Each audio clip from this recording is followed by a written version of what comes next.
Welcome to Fatafat serial reviews. Maguva O మగువా episode number 70 review. సింధూర పూజ చేస్తుండగా ముడుపు ఊడిపోయి తన మీద పసుపు కుంకుమ పడుతుంది. తన చేతిలో మట్టి గాజులు పడతాయి.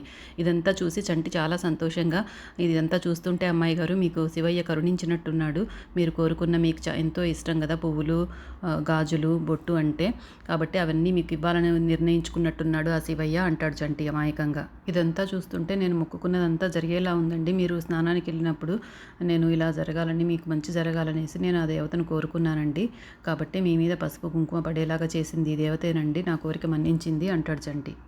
దేవుడి గుడిలో అమ్మవారి సమక్షంలో మీకు ఇలా జరిగిందంటే మీరు పోగొట్టుకున్న పసుపు కుంకుమ, గాజులు, పువ్వులు మళ్ళీ మీకు తిరిగి వస్తాయండి అంటాడు చంటి. చంటి ఇలా చెప్తుండగా గుడిలో గంట కూడా మోగుతుంది. దాన్ని చూసి ఇంకా సంతోషిస్తాడు చంటి. నిజమవుతుందని తనంతా చెప్పింది. సింధూర మాత్రం ఆశ్చర్యంలోనే మునిగిపోయి ఉంటుంది. ఒక్క మాటైనా మాట్లాడలేకుండా ఉంటుంది. సింధూరకు మాత్రం వాళ్ళ అత్త చెప్పిన మాటలు గుర్తుకొస్తాయి. నా కోడలికి నేను ఎప్పుడు పెళ్లి చేయను అన్నవి. అప్పుడు అందరూ అనుకున్నవన్నీ జరుగుతాయని భ్రమపడతారు. కానీ జరగనప్పుడే ఆ భ్రమలన్నీ ఉత్తవని తెలిసి చాలా బాధలు కలుగుతాయి అంటుంది సింధూర. చేతిలోని పువ్వులు, గాజులు దేవత దగ్గర పెట్టేసి సింధూర పక్కకి వెళ్ళిపోతుంది. చంచలమ్మ ఇదంతా చూడలేదు పాపం. తను గుడిలో దండం పెట్టుకుంటూ ఉంటుంది. కాబట్టి ఇదంతా గమనించలేదు. ఈలోపు రవిబాబు అప్పగించిన, అదే చంపడానికి, సింధూరని చంపడానికి అప్పచెప్పుంటాడు కదా ఒక రెస్పాన్సిబిలిటీ కొందరు రౌడీలకి. వాళ్ళంతా వచ్చి సింధూర కోసం వెతుకుతూ ఉంటారు. సింధూర వెళ్ళి తన కుంకుమ, పసుపు ఇదంతా చంచలమ్మకు కనిపించకుండా వాష్ చేసుకుని బట్టలు మార్చుకుని వస్తుందన్నమాట చంచలమ్మ దగ్గరికి. అప్పుడు ఆ రౌడీలో ఒక పెద్ద ఉంటాడు కదా, వాడు చెప్తూ ఉంటాడు ఆమె చంచలమ్మ, ఆమె తన కోడలు, మనం చంపాల్సింది వాళ్ళ కోడల్ని అని చెప్తాడు. చంచలమ్మ ఒట్టి ఆడది కాదు, ఆడపులి. కాబట్టి చంచలమ్మ నిద్రపోతుండగా మనము ఆ సింధూరని ఎత్తుకెళ్ళిపోవాలి. ఈరోజు రాత్రి ఇక్కడే నిద్ర చేస్తారు వాళ్ళిద్దరూ. కాబట్టి అలికిడి అవ్వకుండా మనము సింధూరని కిడ్నాప్ చేయాలి అని ప్లాన్ చేసుకుంటారు వాళ్ళు. తర్వాత చంటి అక్కడికి వచ్చి ఇంకా సేపట్లో పొద్దుపోతుంది, మనం అందరం ఇక్కడే నిద్రపోతాము, కానీ నాకు నిద్ర పట్టదమ్మగారు అంటాడు. ఏమి అని అడుగుతుంది. నాకు కడుపు నిండకపోతే కునుకు పట్టదండి, మరి మన భోజనాల సంగతి ఏంటండి అంటాడు. అత్తమ్మ మనం ఉపవాసంతోనే నిద్ర చేయాలని చెప్పింది అంటుంది సింధూర. నేను అత్తమ్మ ఏమీ తినము, ఉపవాసం ఉంటాం చంటి అని చెప్తుంది. మీరిద్దరూ ఉపవాసం ఉంటే నేను తింటే బాగుండదండి, నేను కూడా ఉపవాసం ఉంటానండి అని ఇష్టం లేకుండా చెప్తాడు చంటి. పాపం చంటి ఆకలికి ఆగలేడని సింధూరకి వాళ్ళ అత్తమ్మకి ఇద్దరికీ అర్థమవుతుంది. అప్పుడు చంటి ఒక నిమిషం ఆగు అని సింధూర ఎక్కడికో వెళ్తుంది. అప్పుడు చంటి అమ్మాయి గారు నా కోసం ప్రసాదం తేవడానికి వెళ్తున్నారేమో, నేను వెళ్తాను అమ్మగారు అని తను కూడా వెళ్తాడు సింధూర వెనకాల. తర్వాత రాత్రి అయిపోతుంది. అందరూ పడుకుంటారనమాట. సింధూర, చెంచలమ్మ ఒక చోట పడుకుంటారు. వాళ్ళకి కాస్త దూరంగా చంటి పడుకొని నిద్రపోతూ ఉంటారు ముగ్గురు. అప్పుడు ఆ రౌడీలు వచ్చి సింధూరకి మత్తుమందు, అదే కర్చీఫ్లో మత్తుమందు మొహానికి చూపించి ఎత్తుకెళ్ళిపోతారు.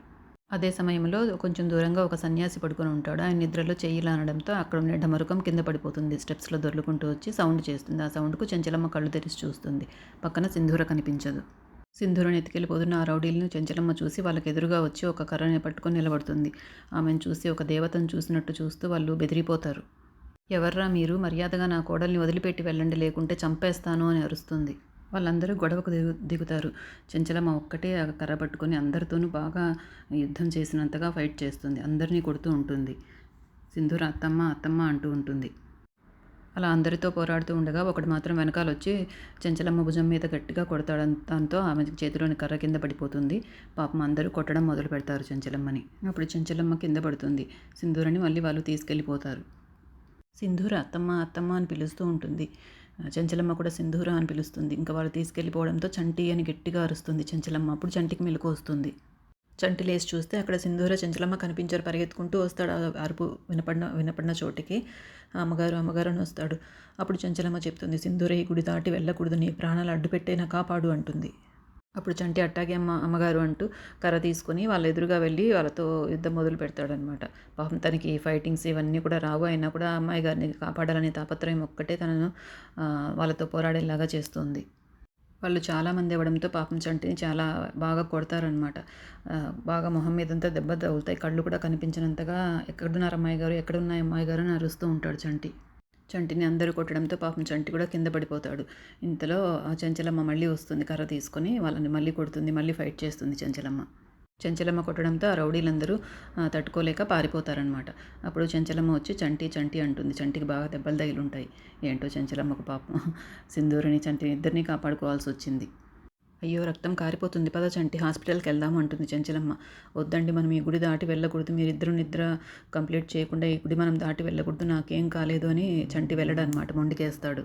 నీ తలకు చాలా పెద్ద దెబ్బ తగిలింది చంటి, చాలా రక్తం కారిపోతుంది. మనం ఇవన్నీ ఆలోచించకూడదు, నిర్లక్ష్యం చేయకుండా హాస్పిటల్‌కి వెళ్దాం రా అని చంచలమ్మ ఎంతగానో అడుగుతుంది.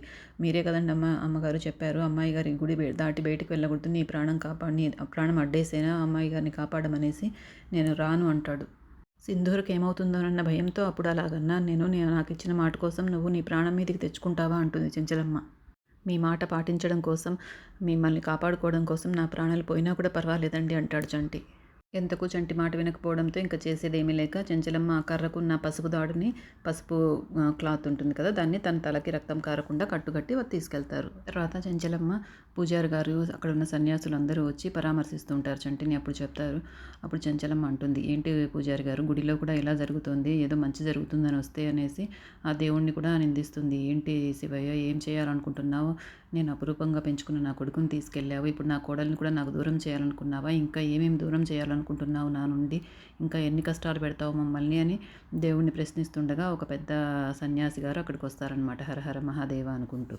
ఇంతట్లో ఎపిసోడ్ అయిపోతుంది. ఎప్పుడు ఏమి జరగాలన్నది ఆ దైవ నిర్ణయం, బాధపడకు తల్లి అంటూ నీ కోడలికి మళ్ళీ పసుపు కుంకుమ గాజులు అన్నీ నీ కోడలికి మళ్ళీ నుదుట రాసి పెట్టుంది అని చెప్తాడు.